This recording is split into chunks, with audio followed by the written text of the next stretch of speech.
स्वामी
पितृवचन सेवापते हेच विष्णूची महापूजा अनुभव हे तुझा सत्य बोले मुखे दुःखवे अनेकांच्या दुःखे हेच विष्णूची महापूजा अनुभव हे तुझा निश्चयाचे बळ तुका म्हणे त्याची फळ हेच विष्णूची महापूजा अनुभव हे तुझा विठ्ठला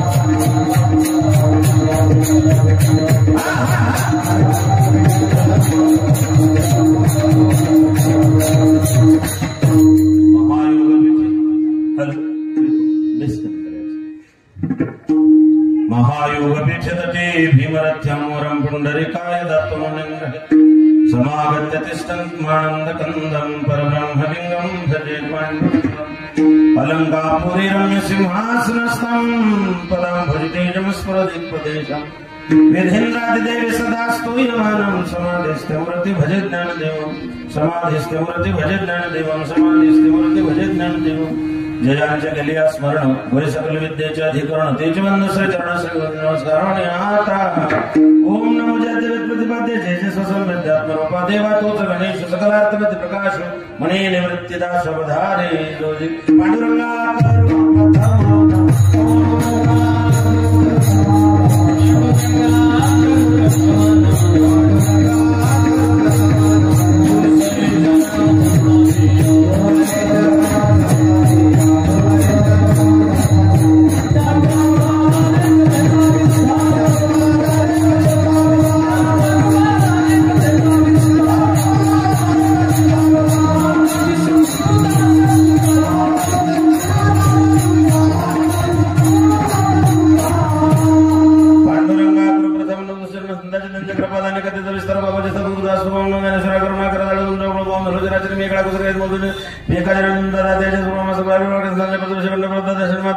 भेटी नमो ज्ञानेश्वर नमोदरा सोडून देवा मुक्ताबाई नमो त्रिभुवन पावनी आदत्रय जरणी देवाचे करारविंदे नपदारविंद मुखारविंदे विनवेशयंत वटसि वत्रसि पटेशयानंद मुकुंद मनसा स्मरामि भज भज कमंडनं समस्त पापखंडनं स्वभक्तितरण्यनं तदेवनं भिक्षुकं समस्तकं सुनादनं हस्तकं अनागरं नमामि कृष्णनाथ नमामि कृष्णनाथ लोकाभिराम मरणदांग धीरम राजीव नेत्रम रघुवंशनाथम कारुण्यरूपम करुणाकरंतम श्रीरामचंद्रम शरणम प्रपदे वचनायका कमलापती माझी रंगाची विनंती करतो तुझे गाडी आपण सावेजवळ यावे घ्यावे माझ्या पात्र मागीराने तुका बंधन देव सेवेतला राखावा कर जोड तुका ते गाडी आपण सावेजवळ सेवेला की सेवेक झालो तुमच्या आपलं विचारणा आहोस स्वामी तुका या देवा यावर नकरा बाहेर कैवल्याचा पुत्र प्रकटला पुत्र चैतन्याचा जीवानंद नवा माझा साधकाचा महिमा पदविषयाचा सर्वभूत सुखरूप नवा माझा धन्य धन्य मुक्ताबाई तुमच्या चरणी माझी डोही माझा लांगे करला खविला परत परत आदत्रय जननी मुक्ताबाई माते कृपा करीवर दसते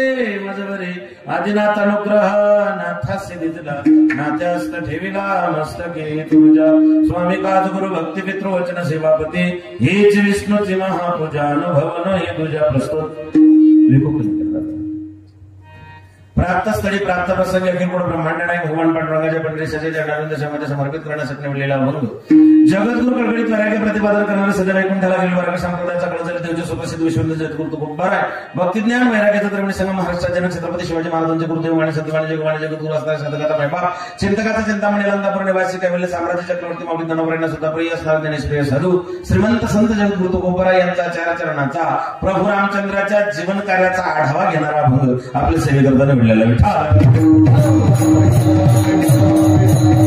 कीर्तन रूपी सेवेला सुरुवात करण्या अगोदर उपसा परिहार देणं गरजेचं आहे. तसं आपल्या पुण्यपावन नक्षत्र खोडदळ या ठिकाणी साधू संतांच्या आशीर्वादाने प्रत्येकाच्या पुण्याने रामरायाच्या कृपा आशीर्वादाने गेल्या 25 वर्षापासून सुरू असलेला अखंड हरिनाम कीर्तन सप्ताह हे रौप्य महोत्सव आहे. रजत जयंती आपण ज्याला म्हणतो रौप्य महोत्सव आपण यावर्षी साजरा करतो. समस्त ग्रामस्थ भजनी मंडळ आयोजक नियोजक तरुण मित्र मंडळ दातृत्वान दाते प्रत्येकाने घेतलेली सेवा महाप्रसादाचे दाते संत सेवा घेणारे त्या ठिकाणी भोजनाची पंगत घेणारे सगळे दातृत्वान दाते आपल्या सगळ्या दात्यांच्या दातृत्वातून गेल्या 25 वर्षापासून हा सोहळा खंडितपणे सुरू होतो. आपल्या समस्त ग्रामस्थांच्या वतीनं मला ही सेवा आजचं कीर्तनाचं दातृत्व ज्यांनी स्वीकारलेलं आहे ते श्री हरी भक्तिपरायण बालू शालिक पाटील यांच्याकडून आजचं हे कीर्तनाचं सौजन्य दातृत्व आहे. आणि आपल्या गावाच्या वतीनं भजनी मंडळाच्या वतीनं आमच्या भैया दादांनी ही सेवा मला मागच्या वर्षी देऊन ठेवली. त्यांना म्हटलं भैया दादा आई सीझन काय दूर दूर असो. मी सकाळी नांदेडला होतो 1:30 वाजता नांदेडून निघलो. उद्या नागपूरला कीर्तन ड्रायव्हर बी जाम झाला गाडी बी जाम झाली. रात्री रेल्वेला जायचंय. दादांना म्हटलं दादा नांदेड पुन्हा धुळे पुन्हा नागपूर उलट होतं द्रविडी प्राणायाम. भैया दादा तू का शिकत अरे गेले ये सध्या दाढीवाल्यांचं ऐकणं पडतं. केंद्रात बी दाढी 2.5 वर्ष दाढी होती. आमच्यावरती त्यांचं विशेष प्रेम आहे. भावासारखं प्रेम आहे आणि आजकालचं प्रेम नाही. गेल्या 15-20 वर्षापासून हे संबंध आहेत. नुसते कीर्तनापुरते नाही संदीप महाराज तर माझ्या वैयक्तिक सुखादुःखातले हे संबंध आहेत. आणि मग तेवढ्यासाठी यावं लागलं. आम्हा येणे झाले. या कार्यक्रमासाठी लाभलेले महाराष्ट्रातले गुणीजन आपल्या परिसराचे वैभव भजन सम्राट संगीत अलंकार संदीपजी महाराज भजन सम्राट संगीत अलंकार दिलीपजी महाराज विशाल महाराज काय नाही वाटतं मृदंगाचार्य ताल महर्षी अत्यंत कमी वयात फिनिक्स पक्षासारखी ज्यांनी झेप घेतली आमचे कल्पेश महाराज पाथर्डीकर एकदा त्यांच्यासाठी टाळ्या वाजला जरा. आमच्यावरती बंधुवत प्रेम करणारे गेल्या 15-20 वर्षापासून या परिसरात कुठेही कीर्तन असले तरी मला न विसरणारे आमचे आबासाहेब करंकाळ दैवतून जीवाभावाची सगळी मंडळी परिसरातून पंचक्रोशीतून आलेले भावी भक्त मंडळी साऊंड सिस्टीम अप्रतिम दादा फार सुंदर आहे. दैवतलाही आज होता ना साऊंड गोड साऊंड असला की वडील कीर्तनकार बी कीर्तन करत आवाज पडला तरी पडेल म्हणजे आता एकदम पडेल ना का. गावाला पहिल्यांदा धन्यवाद देतो की 25 वर्ष तुम्ही हा सप्ताह टिकवून ठेवला. तुमच्या दातृत्वाशिवाय तुमच्या दानाशिवाय हा सप्ताह होणं शक्य नाही. तुमचं दातृत्व होतं म्हणून हा सोहळा इथपर्यंत टिकून राहिलेला आहे. 2 तप पूर्ण झाले, 3ऱ्या तपाकडे तुमची वाटचाल झाली आणि राम मंदिर तर इतकं सुंदर आहे महाराज. भगवान रामरायाच्या मूर्त्या इतक्या सुंदर आहेत, राम लक्ष्मण सीतेच्या, उंच आहे. मित्र असं म्हणेल, मोठ्या जबाबदारीने बोलतोय, जळगाव, धुळे, नंदुरबार या 4 जिल्ह्यात एवढ्या मोठ्या मूर्त्या नाही पाहिल्या तुम्ही. मूर्त्या इतक्या सुंदर गावानं बसवलेल्या, इतक्या सुंदर मूर्त्या आहेत. फक्त त्या मूर्तीमध्ये एकच कमतरता आहे.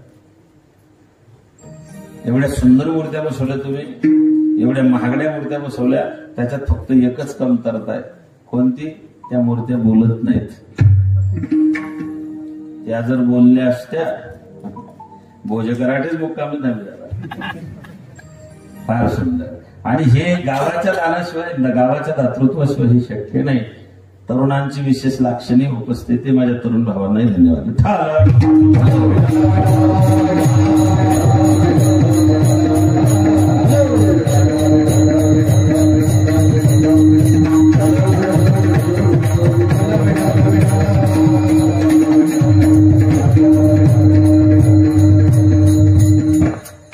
आदरणीय हरिभक्ती गुरुवर्य शिरोडचे श्यामजी महाराजांची उपस्थिती करायची. बाबा बसा, म्हणजे महाराज माझ्या कीर्तनालय म्हणजे मी गैरा मोठा आहे असं नका समजू. ते महाराजांचं मोठेपण आहे की ते कीर्तनाला येऊन बसले. रामरायाचं जीवन चरित्र या अभंगामध्ये तुकोबाराय सांगितलं आहे. स्वामिकाज गुरु भक्ती पितृवचन सेवापती. एक स्वामिकाज म्हणजे मालकाची त्या ठिकाणी कार्य, एक गुरुभक्ती, 3रं आहे पितृभक्ती आणि 4थी आहे आपल्या पतीच्या मर्यादित आणि आज्ञात राहणं. स्वामिकाज गुरुभक्ती पितृवचन सेवापती. पतीची सेवा या 4 गोष्टी सांसारिक माणसानं केल्या की हेची विष्णूची महापूजा, अनुभव नोहे तुझा. एवढं करा. मालकाशी प्रामाणिक राहा, बापाच्या आज्ञेत राहा, गुरुभक्ती करा आणि पतीची सेवा करा. एवढ्या 4च गोष्टी आम्हाला रामायणाने शिकवलेल्या आहेत. रामायण मर्यादा पुरुषोत्तमाचं चरित्र आहे. किम किम कर्मेती कयोप्य मोहिता. अर्जुनाला प्रश्न पडला, मी माझ्या वैयक्तिक जीवनात, कौटुंबिक जीवनात, धार्मिक जीवनात, संस्थापक जीवनात, राजकीय जीवनात केव्हा, कुठे, कसा, काय निर्णय घ्यावा, असं जेव्हा तुम्हाला प्रश्न पडेल तेव्हा प्रभू रामचंद्राचं चरित्र उघडून बसा.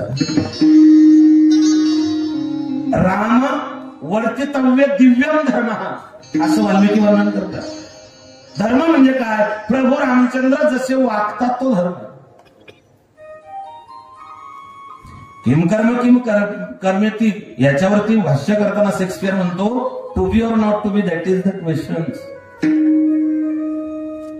जगावं की मरावं हा जेव्हा दोलायमान परिस्थिती तुमच्या जीवनात निर्माण होते तेव्हा प्रभू रामचंद्राचं चरित्र डोळ्यासमोर ठेवा. संसारातल्या सगळ्या प्रश्नांची उत्तरं रामायणात आहे. मुलगा कसा असावा, बाप कसा असावा, भाऊ कसा असावा, पती कसा असावा, मित्र कसा असावा, शत्रू कसा असावा, राजा कसा असावा, या सगळ्या गोष्टींची डेडलाईन, मर्यादा प्रभू रामचंद्राच्या चरित्रामध्ये पाहायला मिळते. म्हणून प्रभू रामचंद्र मर्यादा पुरुषोत्तम आहे. भगवान कृष्ण लीला पुरुषोत्तम आहे. प्रभू रामचंद्र मर्यादा पुरुषोत्तम आहे. आधी रामाचा जन्म आहे आणि मग कृष्णाचा जन्म आहे. रामासारखं आचरण केल्याशिवाय कृष्णाची कृपा होत नाही. लोकांना कृष्णासारखं वागायला आवडतं, रामासारखं वागायला कोणीच तयार नाही.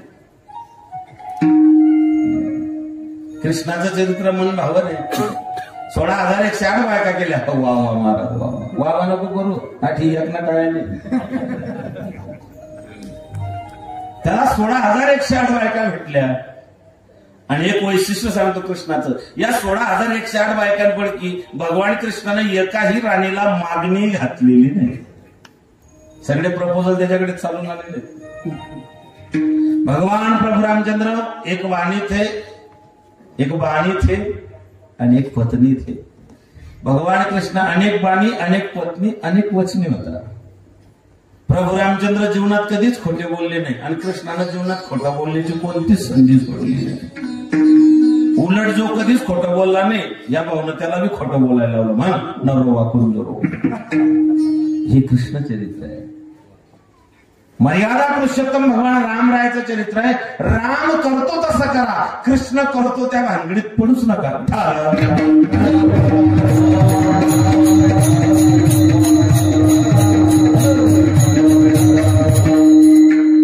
हा देश रामाचा आहे, हा देश कृष्णाचा आहे, हा देश महावीरांचा आहे। मला वाटतं काल की परवा महावीर जयंती होती, कालच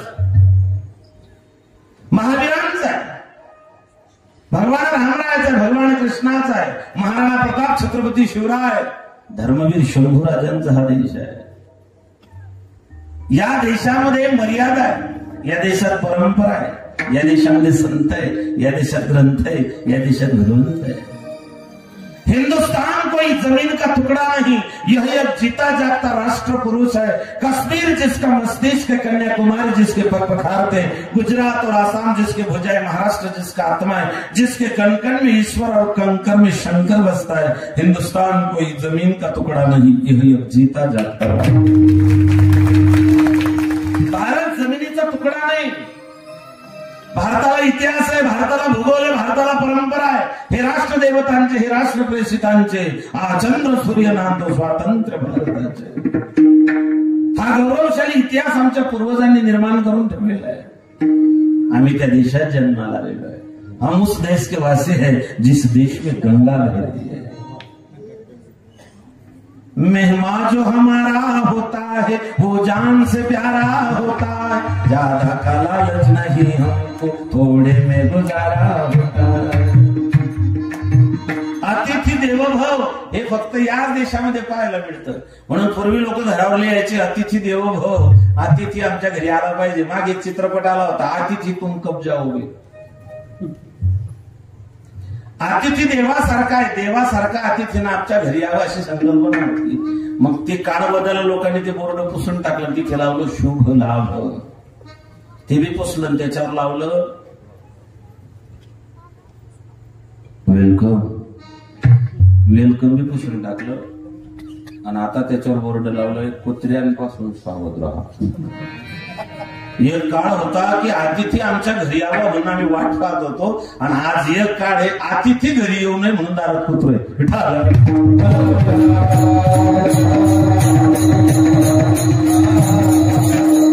काय गंगा, गायत्री, गोविंद, गीता हे 5 तत्व भारतात आहे। संत, सागर, सरिता, सत्संग आणि सूर्य या 5 गोष्टी महाराष्ट्रात आहेत, भारतात आहेत, जगात आहेत मायबापू, आणि त्या परंपरेचे आपण पायी आहोत। तरी लोक म्हणतात देवाना मला काय दिलं, काय दिलं नाही तुम्हाला। दिले इंद्रिय हात पाय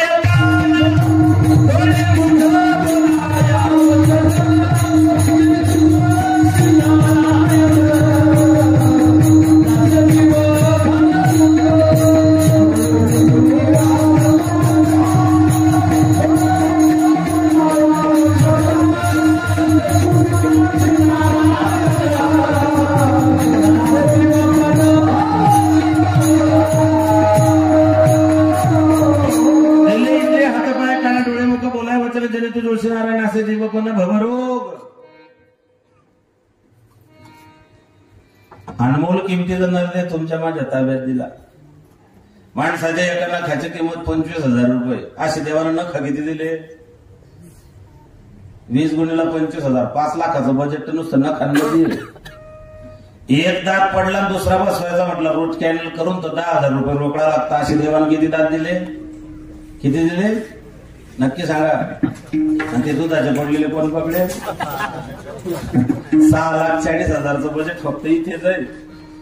11,40,000 फक्त दात आणि नखच सांगितले, बाकीच्या पार्टांची तर गणतीच नाही। एवढा सुंदर अनमोल किमतीचा नरदय देवानं आपल्याला दिला। बरं तोंडाच्या वरती नाक दिलं का? घास उचलून तोंडात घालताना ते नाक सांगतं नाचलेलं बाजूला ठेव। हे नाक जर असं इथे दिलं असतं तर इथे फक्त असे नुसते छिद्र ठेवायला पाहिजे होते, मोबाईलचं चार्जर खोसायची जागा. तरी करंट म्हणतात देवाने काय दिलं. काही लोक म्हणतात महाराजांनी 32 बसवली, फुटाने काय बरं घ्या भाड्या. देवानं दिलेलं सदत नाही, माणसानं दिलेलं कधीच पुरत नाही. मायबाप ज्या राष्ट्रात आपण जन्माला आलो याचा गौरवशाली इतिहास आहे. त्याच्यात ग्रंथ आहे, संत आहे, भगवंत आहे. ग्रंथ 4 वेद, 6 शास्त्र, 18 पुराणे, उपनिषद आहे. ग्रंथ मार्गदर्शक आहे. ग्रंथामध्ये कथा आहे. कथा मोरयाची, कथा कार्तिकाची, कथा भास्कराची, कथा शंकराची. समस्तामध्ये श्रेष्ठ माझ्या राघवाची. कथा गणपती बाप्पाची, कथा कार्तिक स्वामीची आहे. महिला कार्तिक स्वामीच्या दर्शनाला जात नाही. लग्नाहून भांडण झालं दोघी भावांचं. कार्तिक स्वामी गणपतीचं दोघी भावांचं लग्नाहून भांडण झालं. लग्नाहून आधी लग्न कोणाचं करायचं त्याच्यावर. कार्तिक स्वामीला असं वाटलं आपल्या मायबापांनाच आपल्यासोबत चिटिंग केली. खरं तर कॉम्पिटिशन कार्तिक स्वामी जिंकले होते, पण गणपती बाप्पाने बुद्धीचा वापर केला. गणपती ही बुद्धीची देवता आहे. गणपतीने विचार केला हा बाबा मोरावर बसून गेला पृथ्वीला प्रदक्षिणा घालायला, आपल्या मंदिराकडून एवढं काही चाललं जाणार नाही. त्यानं ठायकच मायबापले असं प्रदक्षिणा करली जाते. म्हणजे गणपती सांगतात की मायबाप पृथ्वीपेक्षा श्रेष्ठ आहे. गणपती बाप्पा सांगतात मायबाप पृथ्वीपेक्षा श्रेष्ठ आहे. आणि आम्ही म्हणतो हम दो हमारे दोन बुड्ढा बुड्ढी फेक. हा फरक आहे गणपतीतून आपल्याला. कथा मोरयाची, कथा कार्तिकाची, कथा भास्कराची, कथा शंकराची. समस्तामध्ये श्रेष्ठ माझ्या राघवाची. भगवान रामाच्या कथा चित्ताच्या शुद्धीसाठी आहे. कथा व्यथा हरण करतात. सुन राम कहानी, सुन राम कहानी, सुन राम कहानी, सुन राम कहानी, सुन राम कहानी,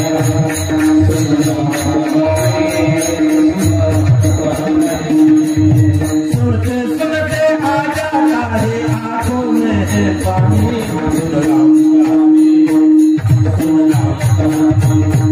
सुन राम कहानी,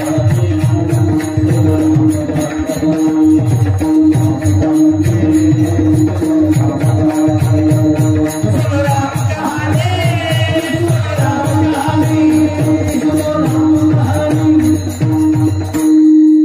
सुनते सुनते आ जाता है आंखों में पानी. सुन राम कहानी, सुन राम. कथा जीवनातल्या व्यथा हरण करतात. पण जीवनात कथा ऐकायचा. कथा देवाच्या किंवा संतांच्याच राहतात. आपल्या कथा नाही, आपल्या राड ग्रंथांमध्ये कथा आहे. कथा मला संतांनी सांगितलेली आहे. ऐसे कैसे भेटती ते साधू.